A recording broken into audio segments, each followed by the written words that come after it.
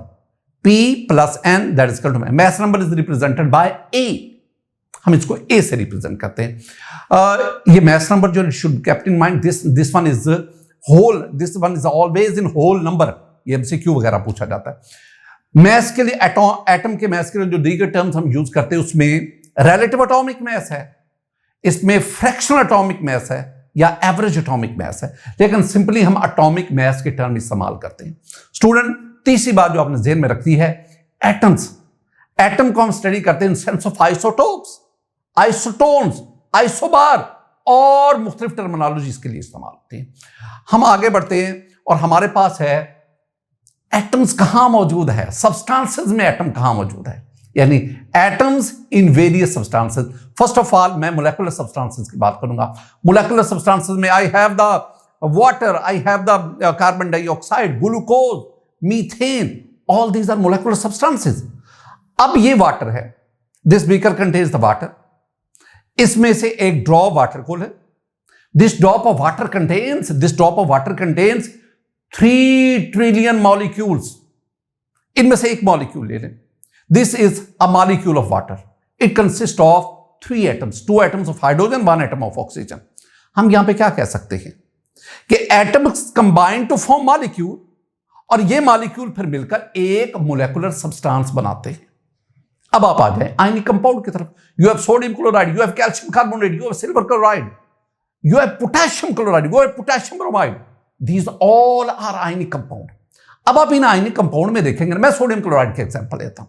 Sodium chloride, this one is the structure of sodium. ये कैसे बनता है? This consist of sodium ion and chloride ion. वो sodium ion chloride ion कहां से आए? Those are formed from atoms. जब सोडियम का एटम लॉस ऑफ इलेक्ट्रॉन करता है, we have the sodium ion. जब क्लोरीन का एटम गेन ऑफ इलेक्ट्रॉन करता है, we have the chloride ion. और ये जो सोडियम आयन और chloride ion which are formed from atom by loss or gain of electron, then they combine to form a crystal lattice, and this crystal lattice is an ionic compound. तीसरी जो बात आप ज़हन में रखेंगे कि molten solution में या एक्वस सॉल्यूशन में आयंस मूव करते हैं, आयंस रैंडमली मूव करते हैं, और वो जो आयंस हैं they are made up of atoms. अगर हम मेटल्स की बात करें, ये this one is metal structure. Metal structure में ये कैटाइंस हैं और इनके this one is a cloud of electron, और उन इलेक्ट्रॉन्स और मेटल कैटाइन के दरमियान एक मेटेलिक बॉन्ड है, और ये सारे का सारा जो है ये उस मेटल की फॉर्मेशन में मौजूद है. अब एक बात यहां पे ध्यान में रखना है कि पीरियोडिक टेबल में वी स्टडी 118 एलिमेंट्स, और इन 118 एलिमेंट्स में से 6 एलिमेंट जिन्हें हमने नोबल गैसेस कहा, इनके एटम इंडिपेंडेंटली एग्जिस्ट करते हैं, और बाकी जो आपके पास 112 एलिमेंट्स हैं उनके एटम्स इंडिपेंडेंटली एग्जिस्ट नहीं करते. या तो वो मोलेकुलर फॉर्म में एग्जिस्ट करेंगे या वो आयनिक कंपाउंड में फार्मूला यूनिट की फॉर्म में एग्जिस्ट करेंगे. लेकिन नोबल गैसेस के एटम जो हैं दे इंडिपेंडेंटली एग्जिस्टेंट. अब इसकी रीजन आप जानते हैं कि हीलियम जो है it follows the duplet rule, और other noble gases they follow the octet rule. और ड्यूप्लेट और ऑक्टेट रूल को फॉलो करना, this one is a sign of stability. चूंकि नोबल गैसेस के एटम स्टेबल होते हैं ड्यूप्लेट और ऑक्टेट रूल को फॉलो करने की वजह से, नोबल गैसेस के एटम स्टेबल होते हैं, दे इंडिपेंडेंटली एग्जिस्ट. लिहाजा नोबल गैसेस के एटम को ही हम मॉलिक्यूल कहते हैं. तो when I right the He represents, this one is the symbol of helium, this one is an atom of helium, this one is a molecule of helium. तो noble gases का atom ही molecule कहलाता है. Student, all this is about the atom. अगर आपको ये lecture मेरा बहुत interesting लगा हो और अगर आपने इससे कुछ सीखा हो तो प्लीज हमारे इस चैनल को सब्सक्राइब कीजिएगा, और आपने बेल आइकन को प्रेस करना है ताकि हमारे जितनी भी वीडियोस आएंगी उसका नोटिफिकेशन आप तक पहुंचता रहे. Thank you. अस्सलाम वालेकुम.